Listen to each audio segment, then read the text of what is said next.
গৌরীপুর মোড়ে বাস থেকে নেমে ভীষণ অবাক আর হতভম্ব হয়ে পড়লাম। দেখি সকল দোকানপাট বন্ধ হয়ে গেছে, তার উপর কোথাও কোনো জনমানবের চিহ্ন মাত্র নেই। হাতের ঘড়ির দিকে তাকাতেই আমি চমকে উঠলাম। রাত প্রায় 11:30 বাজে। ট্রেন মিস, তার উপর ঠেলাঠেলি গুঁতোগুতি এড়ানোর জন্য দুটো বাস ছেড়ে দিয়েছি ঠিকই, তবে এতটা যে রাত হয়ে যাবে তা ভাবতেই পারিনি।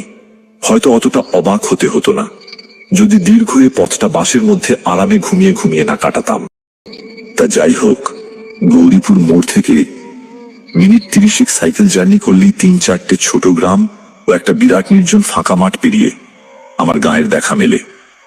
গৌরীপুর মোড় থেকে ডানহাতি রাস্তাটায় হনহনিয়ে ঢুকে পড়লাম আমি। ইট বিছানো এই পথটাই সীতাগঞ্জের সামনে দুটি শাখায় ভাগ হয়ে গেছে, আর তারই একটা ছুটে গেছে আমার গায়ের দিকে।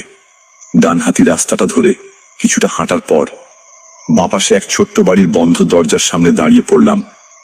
লোহার টিন বাঁধা সে দরজা, দরজার উপরের দেওয়ালে বাংলায় মোটা মোটা অক্ষরে লেখা, সাইকেল জমা রাখা হয়। এটা বুড়ো পরেশ সেনের বাড়ি, যারা কাজ কর্ম লেখাপড়া ইত্যাদির তাগিদে গাঁ ছেড়ে শহরের দিকে যায়, তারা প্রায় সকলেই এখানে তাদের সাইকেল আর মোটর সাইকেলগুলো জমা রেখে যায়। ভাড়া খুবই কম, সাইকেল প্রতি 5 টাকা আর মোটর সাইকেল 10 টাকা। বাড়ির টিনের দরজায় কয়েকবার সজোরে আঙুলের টোকা দিলাম, কিন্তু কোনো সাড়া মিলল না। শীতের ঠান্ডা হাওয়া দাঁতে দাঁতে কাঁপুনি ধরাচ্ছিল মাথার মাফলারটা, তাই আরো শক্ত ও কায়দা করে বেঁধে নিলাম। হাতের তালু দুটো ঘষতে ঘষতে ডাক দিলাম, কাকু দরজাটা খুলুন, সাইকেলটা নেব। তারপর আরো কয়েকবার আঙুলের টোকা দিলাম, তাও কোনো কাজ হলো না। খুড়তুতো এক দাদাকে ফোন করার জন্য পকেট থেকে মোবাইলটা বের করে দেখি বেচারি খিদে পেটে কেঁদে কেঁদে কখন ঘুমিয়ে পড়েছে। এক বিরক্তিসূচক শব্দ করে দরজার দিকে ফিরে দাঁড়ালাম। দেখলাম ওপারে একটা কুঁজো কালো মূর্তি অন্ধকার ঠেলে দরজার দিকে এগিয়ে আসছে। কিছুটা সামনে আসতেই লোকটার হাতের হ্যারিকেনের মৃদু আলোয় তাকে স্পষ্ট চিনতে পারলাম। হ্যাঁ, দোকানি পরেশ সেন। এতক্ষণে আশ্বস্ত হলাম, মনের অনেক দুশ্চিন্তা দূর হলো, মাথাটাও খানিক হালকা হলো। পুরো পরেশ সেন হ্যারিকেনটা উঁচিয়ে ধরে আমার মুখখানা ভালো করে কয়েকবার দেখে নিয়ে কাঁপা কাঁপা গলায় বলে উঠল, ও তুমি? তা এত রাত অবধি কোথায় থাকো বাপু? আমি তেমন কিছু না বলে শুধু একটু হ্যাঁ হু দিয়ে তার পিছু পিছু ঘরে এসে ঢুকলাম। বুড়োর সারা শরীর কালো মোটা আরামদায়ক চাদরে ঢাকা, মাথায় মাংকি টুপি, পায়ে এক জোড়া ছাল ওঠা কালো বুট, আর চোখে সেই চেনামোটা ফ্রেমের চশমাটা। কয়েক সেকেন্ড বাদে টর্চ হাতে দরজার বাইরে বেরিয়ে এসে সাইকেলে চড়ে বসলাম, আর তৎক্ষণাৎ বাড়ির মোটা লোহার দরজাটা সশব্দে বন্ধ হয়ে গেল। ঠান্ডায় কাঁপতে কাঁপতে আমি সাইকেল চালাতে থাকলাম। ইতিমধ্যেই হাতে দস্তানা জোড়া গলিয়ে নিয়েছি। হঠাৎই খেয়াল করলাম কাঁপা কাঁপা ঠোঁট দুটো আমার অজান্তেই কখন গুনগুনিয়ে সুর ভাঁজতে শুরু করে দিয়েছে। শিশুকালে পড়া সেই লাইনটাও মনে মনে আওড়ে উঠলাম, উহো হো আহো কেন করো, শীত লাগে তো গানটি ধরো। এভাবেই গুনগুন করতে করতে চলল আমার অভিযান। তা প্রায় 15-20 মিনিট সেভাবেই যাওয়ার পর হঠাৎ যেন আবহাওয়ার হালকা পরিবর্তন অনুভব করলাম। ঠান্ডাটা বোধ হয় এবার একটু বেশি হুল ফোটাচ্ছে। দেখলাম অন্ধকারে ডুবে থাকা বাড়িঘর আর গাছপালাগুলো কেমন যেন রহস্যময় দৃষ্টিতে তাকিয়ে আছে আমার দিয়ে। তারা যেন আমাকে ঘিরে চুপিসারে কি সব ফন্দি এঁটে চলেছে। শিরদাঁড়া বেয়ে ঠান্ডা কিছু একটা যেন নিচের দিকে অনবরত নেমে যেতে থাকলো। সাইকেলের প্যাডেলে আমি জোরে চাপ দিলাম, কিন্তু সাইকেলটা আগের মতো আর টানতে পারলাম না। পা দুটো যেন ঠান্ডায় জমে গেছে। মনে হলো সাইকেলের পেছনে কেউ যেন হিমালয় পর্বতটাকে বেঁধে দিয়ে গেছে, আর আমি কেতরে কেতরে সেটাকে টেনে নিয়ে চলেছি। ভয় শরীরের ভারসাম্য হারিয়ে ফেললাম। আরো একবার সাইকেলের গতি বাড়ানোর ব্যর্থ চেষ্টা করলাম, আর ঠিক তখনই আমার ঠান্ডা দেহের বাম কাঁধে এক হিমশীতল হাতের থাবা এঁটে বসলো।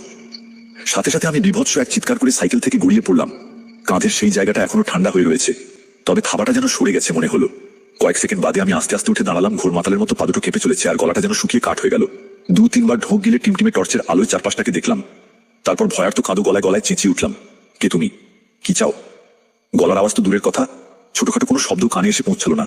আমি সাইকেলটা 2 হাতে চেপে ধরে আবারও একবার চিৎকার করলাম, কে তুমি? কি চাও আমার কাছে? কয়েক সেকেন্ড কোনো সাড়া নেই।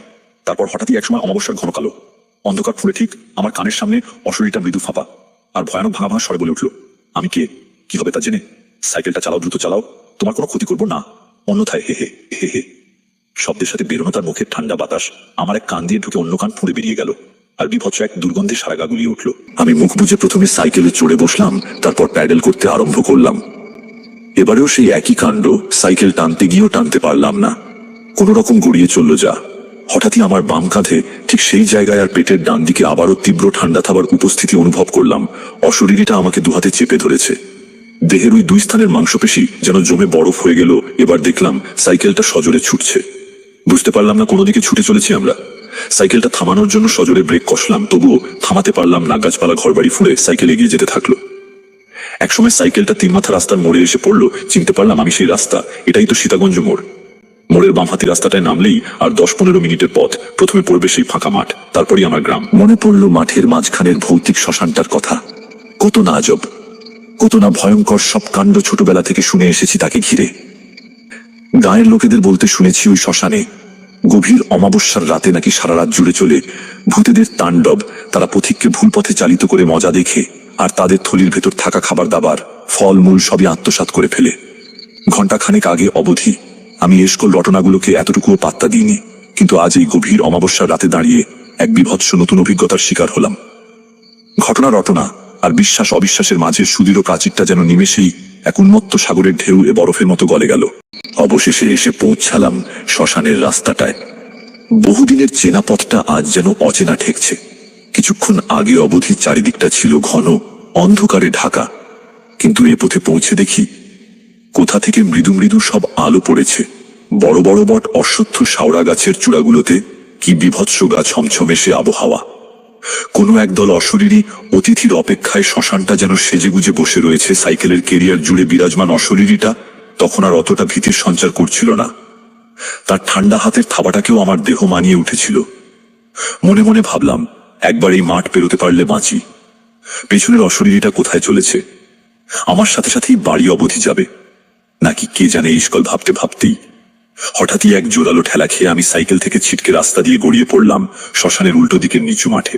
মাঠের মাঝে চিত হয়ে পড়েই দেখলাম রাস্তার পাশে ঝুলে থাকা বটের ডালটা ধরে কেউ যেন হুড়মুড় করে গাছে চড়ে বসলো। এতক্ষণ সঙ্গে সঙ্গে আসা অশরীরীটাই হবে বোধ হয়। তারপরই হঠাৎ শ্মশানের সমস্ত গাছপালা জুড়ে এক জোরালো আলোড়ন শুরু হলো, সাথে বিকট সব চিৎকার। সহস্র অশরীরীর দাপাদাপিতেই বোধ হয় গাছের ডালগুলো হুড়মুড় করে একসাথে ভেঙে পড়ল। মাঠঘাট সব কাঁপতে শুরু করলো, আর ঘাস বিছানো সমতল মাঠটা অজস্র ফাটলে ভরে গেল। ভর দিয়ে উঠে দাঁড়ানোর সামর্থ্য ছিল না আমার, তবু বহু কষ্টে কোনো রকম উঠে কাতরাতে কাতরাতে বাড়ি ফিরলাম। মুখ হাত পাটা ভালো করে ধুয়ে নরম বিছানায় শরীরটাকে টান টান করে মিলে দিলাম। সারা দেহে অসহ্য ব্যথা। থার্মোমিটারে দেহের তাপমাত্রা ধরা পড়ল 105 ডিগ্রি ফারেনহাইট। পরদিন সকালে ঘুম থেকে উঠে দেখলাম গায়ে ব্যথার বিন্দুমাত্র নেই। শরীরের তাপমাত্রাও পুরোপুরি স্বাভাবিক। কালকের ঘটনাটাও আর অতটা দগদগে ঠেকছে না। দেখলাম আর সাইকেলের কিছু কিছু অংশ বেঁকে গেছে। ইতিমধ্যে মা হাতে ব্যাগটা দিয়ে গেল বাজারে যাওয়ার জন্য। আমিও তৎক্ষণাৎ ব্রাশটা সেরে নিয়ে বাজারে বেরিয়ে পড়লাম। হাটটা বসে সীতাগঞ্জ মোড়ে, সেখানেই চলেছি সেই একই পথ। কয়েক মিনিট পর শ্মশানের রাস্তাটায় এসে পৌঁছালাম। সাইকেল থামিয়ে শ্মশানটাকে ভালো করে দেখতে লাগলাম, কিন্তু সেখানে অস্বাভাবিক কিছুই খুঁজে পেলাম না। গাছগুলো আগের মতোই ডালপালা ছড়িয়ে দাঁড়িয়ে আছে, আর ঘাস বিছানো মাঠটাও রয়েছে আগেরই মতো সমতল। আমি আর কিছুই ভাবতে পারলাম না। মাথাটা আবার ভার হয়ে আসতে থাকলো। শ্মশানটা ছেড়ে আসার সময় দেখি মাঠের গাছপালা বেঁটে বেঁটে ঘাস, আর লোহার চুল্লি